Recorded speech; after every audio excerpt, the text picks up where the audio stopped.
Hello and welcome back to Bookish, and welcome to what's now Tag Thursday.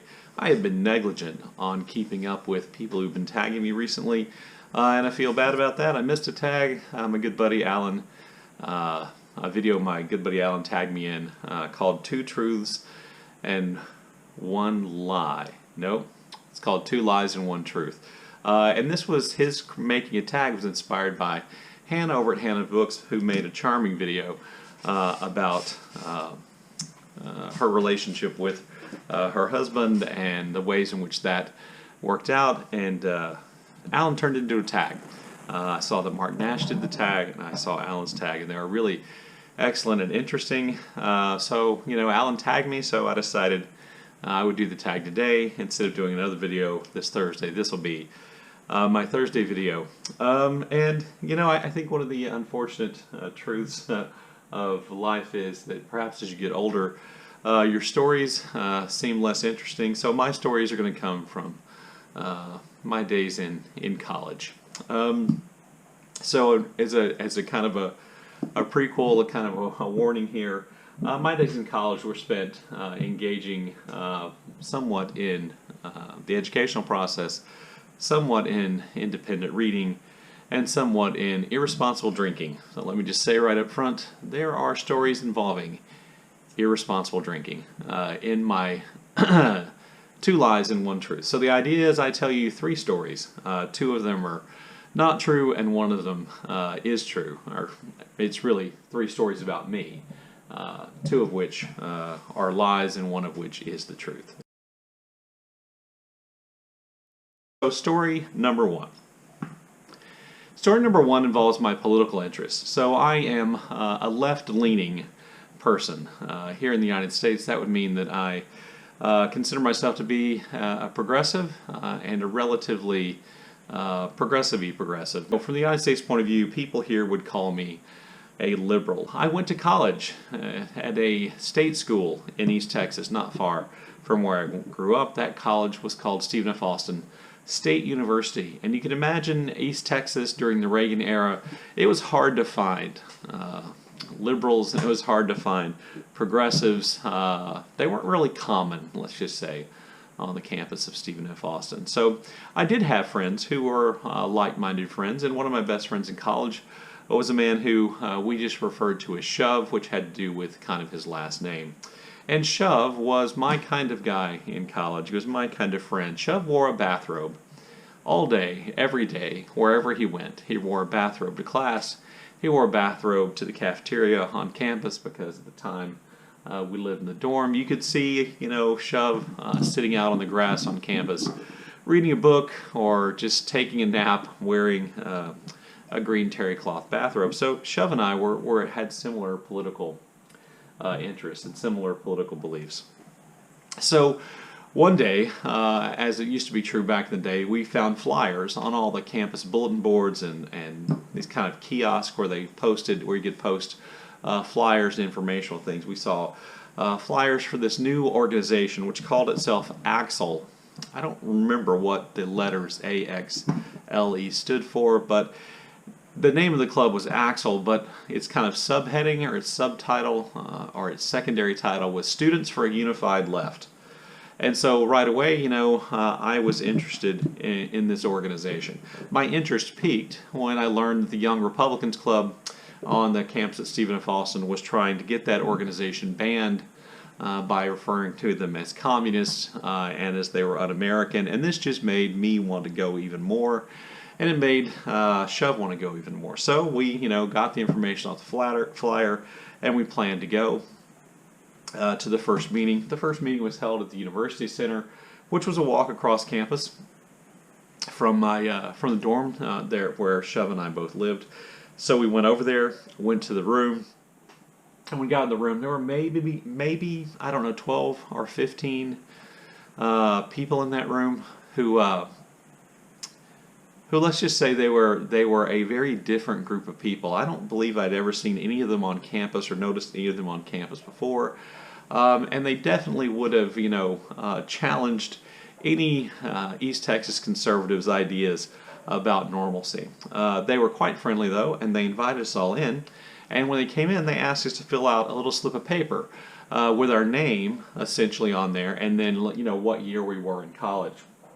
So I wrote my name on there, and I was a freshman at the time, and I turned my piece of paper in, and I watched Shove do something similar. I didn't watch him too closely, and he turned his in as well. And then the meeting started, and the meeting was led by a very earnest young woman who was a lot more militant perhaps than I anticipated, and she started in talking about what the organization wanted to do and asked for suggestions about what we could do to protest, and what we could do or what issues we could deal with. And there were a lot of interesting thoughts thrown around during that meeting.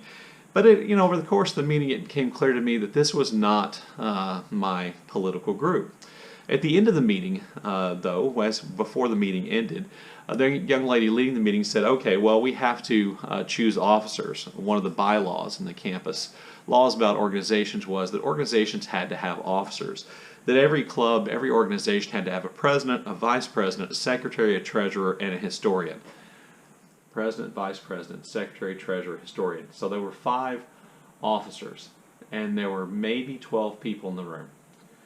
And the young lady who was leading the thing said, "Okay, well, elections are popularity contests, and that's really just fascist, so we're not going to have an election. Instead, we're going to draw names out of a hat, and if your name's drawn, you'll be an officer in this organization." And they were using the pieces of paper we'd put our names on when we walked in to draw out for officer. So all of a sudden, I was in kind of a cold sweat that I was about to be elected president or some other officer in this club that I did not even want to be a part of after that first meeting. And so I was really nervous and trying to think of what I was going to say to, respectfully decline this high honor. And so they drew the first name out for president, and it wasn't me. I breathed a sigh of relief. They drew a second name out for vice president. Again, it wasn't me. Sigh of relief. They got all the way down to historian, which I guess they thought was the least important job. They got all the way down to historian, and again, my name was drawn when my name was not drawn out of the hat or the bucket. I can't remember which one they were using, and I was relieved that my name had not been drawn. And so the meeting broke up, and the officer stayed behind, and as we were walking out the door with Shove, I turned to Shove and said, "Man, that was really a close call. I was afraid, one of us is going to get picked to be, the president of this club, and neither one of us really want to be in it." And I said, "What were our odds like?" And 1 in 12. And he said, "Well, your odds were 1 in 6 because he put my name on his piece of paper instead of his, so that my name was actually in the hat or the bucket twice." And that's how I narrowly avoided becoming the president of a far left wing political organization when I was in college, and probably how I avoided being on the FBI watch list. Anyway, that's story number 1. So you get to decide: is that a lie? Is that one of the 2 lies, or is that the truth?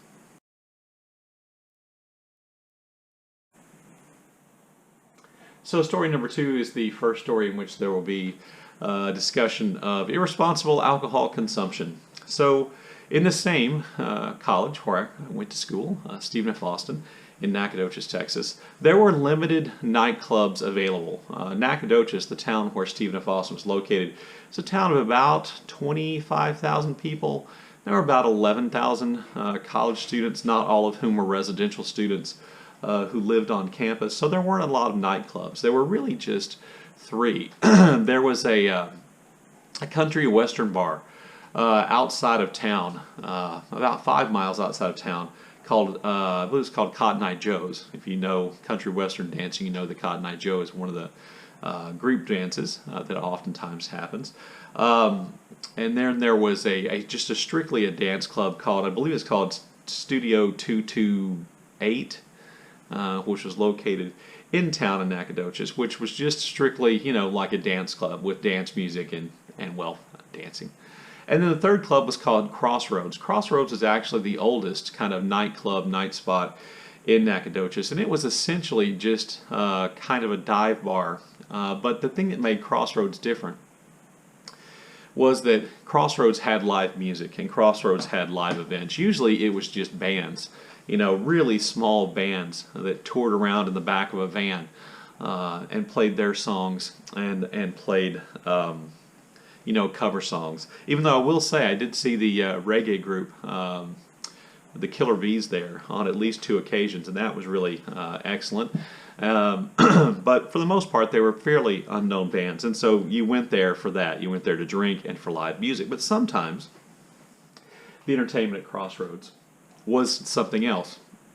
On 2 occasions, they had male strippers come in, and so the clientele then was almost exclusively college girls who went to Crossroads to see the male strippers. They never brought in female strippers, by the way, which I always thought was kind of interesting. And I'll tell you right up front, I would have been far too embarrassed to go to that. But I always thought that was kind of funny. Sometimes they had like a magician and kind of a fortune teller guy who showed up. It's probably easy to tell the fortunes of a bunch of drunk college students. But one night at Crossroads, they had on the marquee in it, it said bear wrestling. And so, bear wrestling, that really piqued my curiosity and the curiosity of my friends that like to go to Crossroads and drink and get drunk. And so we decided we would go to Crossroads. I think it was a Thursday night because, in college, the days of the week matter very little. So on Thursday night, we went to Crossroads for bear wrestling. I think the cover charge was $2. I couldn't imagine what it was, but when we walked up to Crossroads, because I lived close enough to it in college to walk and not drive, which, by the way, had advantages in terms of me not being the ultimately irresponsible drinker, because we didn't have to drink and drive to get there. We could just walk to and from the house that I rented with some friends of mine in college. So we walk up, and there, sure enough, there's like a trailer that says, I can't remember the name of the bear, but it's like something, the wrestling bear, on the side. And so, we were like, okay, I guess there really is a bear. And we get inside, and sure enough, there was like actual bear wrestling. Which, by the way, now, of course, you think about it now and go, this is terrible mistreatment of this majestic animal and beast. But, again, I'll be honest with you, in college, this is not the first thought on my mind. So we go to the bear wrestling event, and essentially, this guy who owns this bear, I assume it was a black bear or something like this guy who owned this bear essentially made money by going around to bars and giving people an opportunity to wrestle his wrestling bear. And the bear had a muzzle, so it couldn't, bite your face off. And I believe it had something over its paws, so it couldn't scratch you.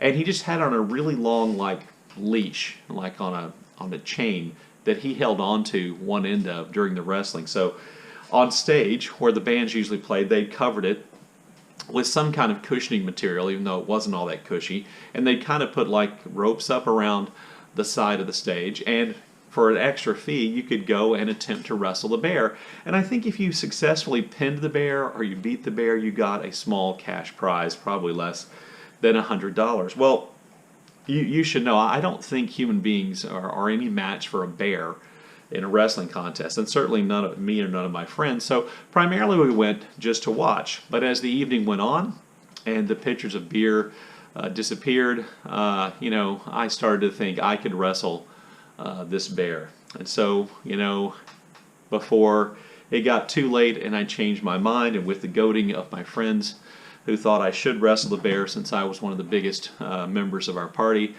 I paid my extra money and took a shot at wrestling the bear. I had a theory. I figured that most of the time when people wrestled the bear, they were timid and afraid, so I would act strong and brave. And so when it was my turn to wrestle the bear, I charged directly at the bear, and I lowered my shoulder and my head, and I drove my shoulder into this poor bear's chest. And I will admit, initially, I drove the bear back, I don't know, maybe 6 inches, maybe a foot, and I do think the bear was somewhat stunned by what I did. But the bear recovered quickly and quickly grabbed me, separated itself from me, and then proceeded to bash its metal muzzle into my face over and over again, opening a fairly deep cut just at my hairline and blacking one of my eyes, and more or less, convincing me that was it, and causing me to fall down and lose. So there, battered and bloodied, I left Crossroads and the bear wrestling to go to the hospital to get 5 stitches in my scalp, where the bear had, in a fit of anger over my obviously ridiculous strategy, had opened up a large cut on my head. Anyway, so that's story number 2. So story number 3 involves, college hijinks and drunkenness. Let's just say that, like many, an 18 or 19-year-old young man living in a college dorm, a men's college dorm in the mid 80s in a small repressive East Texas community, that I was suggestionable, and that many things sounded like good ideas that probably weren't.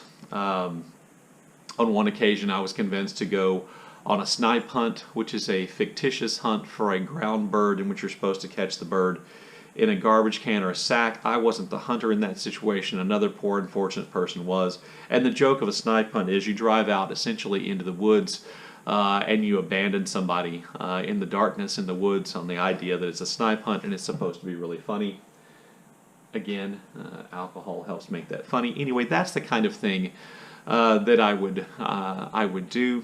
So one day I was sitting around the dorm and in college as a college freshman, not particularly academically motivated and only taking 15 hours of classes. I spent a lot of time in the dorm hanging out with my new friends who I'd met in college. And so we're hanging out in the dorm when a friend of ours named Charlie comes running into the dorm.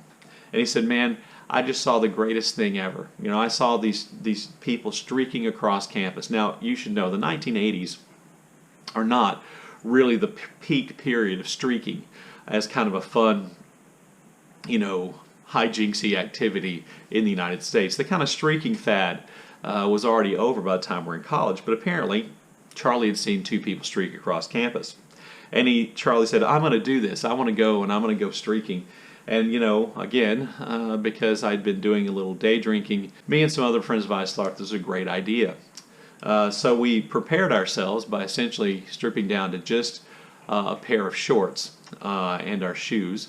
And we had our friend Rob, who owned this humongous, white Lincoln Continental, it was like a boat, but a car. And it had that, I don't know, I think it was called Dynaglide, where it automatically kind of leveled itself, so it's supposed to be a really good ride. Anyway, we all piled into Rob's big car, and he was going to drive us over by the university center, and then we were going to essentially drop our shorts and run across campus, stark naked except for our shoes. So when we got there, everybody else chickened out except me.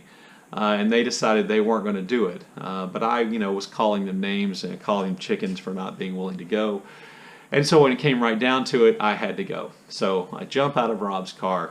I start heading off across campus. I ran past the Austin building towards the liberal arts building because that path would be the shortest path back to my dorm. So I'm just running as fast as I can, which, by the way, is not particularly fast. I get to the liberal arts building. I'm going to turn the corner and take a left of what was known as called Regay Street, which dead-ended into campus. I was going to take a left up Regay Street. I was going to cut along past the faculty parking lot. I was going to run down past another dorm unit called the Units and down the steps and then into the back doors of my own dorm building, which was dorm 14, which is called the Zoo at Stephen F. Austin, and then into my room, and this would be great, and I would have accomplished this thing. So I get to the liberal arts building. I'm running along. This, by the way, is humiliating. Streaking, always a bad idea. So I'm running along, and I get to the liberal arts building, and I take the left, and I ran right into University Police.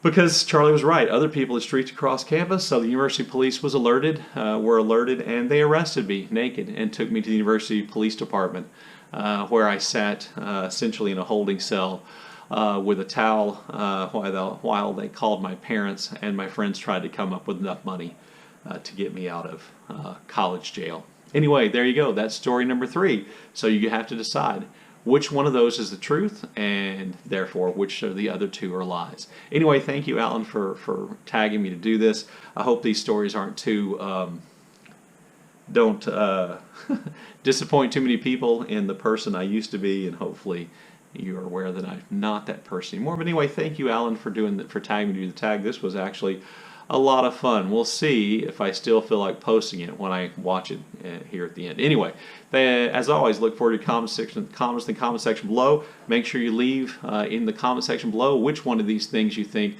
was the truth, and therefore which of the other 2 were lies, and then I'll post my answer I don't know, maybe in this week's Saturday Hodgepodge or in next. We'll see how it goes. Anyway, as always, thank you for watching.